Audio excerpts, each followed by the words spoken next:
はい、新古典絵画研究所のブグロウです。いつもご視聴ありがとうございます。さて、今回は動画に寄せられている質問に答えていこうと思います。コメントにはすでに個別で返信していますが、他にも同じような疑問を持たれているかもしれないので、今回は動画でも質問に答えていこうと思います。それでは早速、初めの質問ですね。鉛筆デッサンのショートの動画に寄せられた質問です。紙は何を使っていますか？これはキャンソンというキャンソンの XL というクロッキー帳ですかね。所長は保管しやすいのでスケッチブックが最近の流行りのようです。それでは次の質問です。同じく鉛筆デッサンのショート動画に寄せられた質問です。デッサンって何ですか？これは難しい質問ですね。所長の答えを紹介します。シンプルな質問がとても難しいですが、デッサンというのはモチーフを描くときに、主に黒や単色でモチーフなどをどのように表現するのか、モチーフの形、構造や質感などをどのように捉えるのかの訓練といったところでしょうか。画材としては鉛筆や木炭、コンテなどがよく使われています。訓練でなくても作品としての価値もあると思っています。表現の仕方は各人それぞれです。モチーフとの対話のような側面もあると思います。とのことです。デッサンというと鉛筆とか木炭なんかで描くやつですよね。絵を勉強するときに一番最初にやるような石膏デッサンとかね。あと、絵を見たときにデッサン狂ってるとかも言いますね。この場合、人体とかモチーフの構造とかバランス感覚みたいな感じですかね。基本的にはそういう意味ですが、作家としては作者が表現したいモチーフの特徴を研究するためのものでしょうかね。なので、彫刻家の方なんかは、デッサンで真っ黒なイメージですけど、あれは実際のトーンよりも濃くして立体がわかるように描いてるんだと思います。同じ手を描いたとしても、シワが描きたい人もいれば、陶器のような滑らかな肌を表現したい、など、画家によって注目する点が違うものだと思いますね。はい、それでは次の質問です。これは、手のデッサンですね。についた、コメントですね。鉛筆の使い分けで意識していることとかってありますか？とのことです。それでは、所長の返信を見ていこうと思います。コメントありがとうございます。こちらの動画だと、チャコール鉛筆を使っていまして、チャコール鉛筆は消しにくいこともありますので、はじめの形取りには普通の鉛筆を使って薄く形を取るところから始めていると思います。何せ1年以上前に描いた映像を使っておりまして、普通の鉛筆だとまた違うことがあるかと思います。とのことです。鉛筆デッサンに関しては、また別の動画で説明していますので、よかったらそちらもご覧ください。それでは次の質問です。次はキャンバスの地塗りの動画への質問ですね。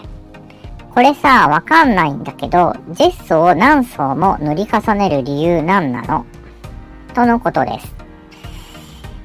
所長の返信は次のようなものですね。僕の場合は、まずそこそこ滑らかな画面を求めています。デコボコがいいとか、ツルツルがいいとか、作家それぞれで違います。僕はツルツルとまではいかず、けど、刷毛跡が強く残らない具合ですが、布目はわかるくらいでもいいくらいですかね。はじめは特にキャンバスが吸い込むので薄めに塗ります。なので布の色が残っている程度で僕の描き方だと描きにくい状態です。3層目からは吸い込みが少なく伸びが良くなるので厚めに塗っていきます。ここで1日ぐらい置いて次から本番の塗りといった具合です。4層目から布目や刷毛跡をジェッソの重なりで消したり、乾いた後にヤスリがけをしたり、自分の望む形になるまで繰り返す感じです。ローラーを使ったり、パレットナイフを使ったりでも、塗れる厚みなども変わりますし、マチエールも変わります。僕の場合、下地のマチエールが完成のマチエールに近いので、特に丁寧にします。絵の具をモリモリに厚塗りする人だとそこまで神経質にしないかもしれませんし、ツルツルの人は機械のヤスリで数回研磨したりする人もいます。とのことです。油絵というのはいろんな表現ができるので、基本何でもありってことです。古典絵画でも各時代や地方、画家ごとでも違っているので、いろいろやってみることをお勧めします。それでは次の質問です。これは油絵ルーティーンの動画ですね。三村さんが主に使われている筆は、黒い筆5本に黄色い筆2本のようですが、すべてナイロンのような柔らかい筆でしょうか。三村さんは写実画家なので、硬い筆を使うイメージしかないですが、もしよければ筆のブランドも教えていただかないでしょうか。こんな質問で申し訳ございません。写実絵画を始めたばかりで、三村さんの絵はすごく勉強になるので参考にさせていただきたいと思いました。筆は何を使ってるのかですね。今は主にキャムロンプロ、アテトチェナムラ、ナムラの、NN ナイロンの、平筆です。他にもいろいろ使っています。それでは次の質問です。これはアングルの模写の、動画についたコメントです。指示体は普通のキャンバスですか？これはですね、スケッチブック、画用紙のスケッチブックに、ジェスを塗って、書いています。これもね、動画で紹介してますので、よかったらご覧ください。それでは最後の質問です。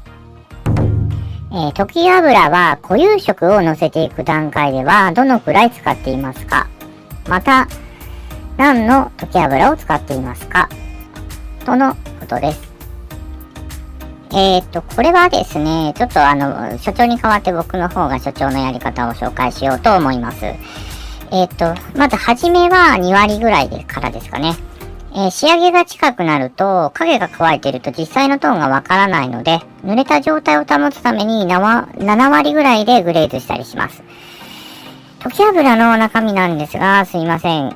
これはですね、三村の方の市長からの直伝になりますので、お答えできないとのことです。リンシードとかね、リンシード系とか、樹脂を混合しているとのことです。それでは今回はこんなところで、絵に関する質問がありましたら、コメント欄にどしどしとお書きください。と、ここまでご視聴いただきありがとうございます。面白いと思っていただけましたら、ぜひチャンネル登録、いいねなどもよろしくお願いします。また、メンバーシップも始めました。まだ手探りですが、絵だけでなく、衣装や小物の制作過程、対策の途中経過なんかもカジュアルにお見せしたりしています。画家三村実を応援いただける方、ぜひご入会ください。よろしくお願いします。それではまた、次回の動画でお会いしましょう。